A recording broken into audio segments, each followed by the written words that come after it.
તો રાજકોટમાં railway station પર સ્માર્ટ ડિજિટલ લોકર સુવિધાનો પ્રારંભ કરવામાં આવ્યો છે। તો મુસાફરો માટે સેલ્ફ સર્વિસ ક્લોક રૂમની આધુનિક વ્યવસ્થા પણ કરાઈ છે। તો પ્લેટફોર્મ નંબર 1 ઉપર અપર ક્લાસ વેઇટિંગ હોલ પાસે સુવિધા ઉપલબ્ધ કરાઈ છે। ઓટીપી અને ક્યુઆર કોડ આધારિત લોકર એક્સેસ પણ આપવામાં આવ્યું છે। તો સંપૂર્ણ ડિજિટલ અને કેશલેસ પેમેન્ટ વ્યવસ્થા પણ કરવામાં આવી છે।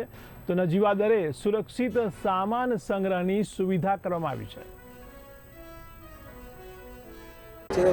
કેવું લાગી રહ્યું છે? આ ડિજિટલ લોકર સુવિધા આપવામાં આવેલ છે તે બહુ સારી કહેવાય, કારણ કે આની પહેલાં અમે ક્લોક રૂમમાં સામાન રાખતા ત્યારે એવી કમ્પ્લેન આવતી કે એમાં તાળું ખુલી જાય છે કે ચેન તૂટી જાય છે કે એવું વગેરે વગેરે નુકસાન થાય છે અમારો જે સામાન રાખેલો હોય। એના માટે જે આ નવી સિસ્ટમ આપી છે ને એમાં આપણે આપણા ફોન થ્રુ જ કરી શકીએ, નહીં કોઈની આપણે જરૂર પડે, નહીં કાંઈ, આપણે ફોનમાંથી ઓટીપી આવે એના થ્રુ તમારે નાખવાની ડિટેલ્સ એ નાખો એટલે ઓટોમેટિક ડોર ઓપન થઈ જાય, અને જ્યારે તમારે જોતું હોય ત્યારે ઓટીપી આપણા ફોનમાં આવે એ તમે આમાં નાખો એટલે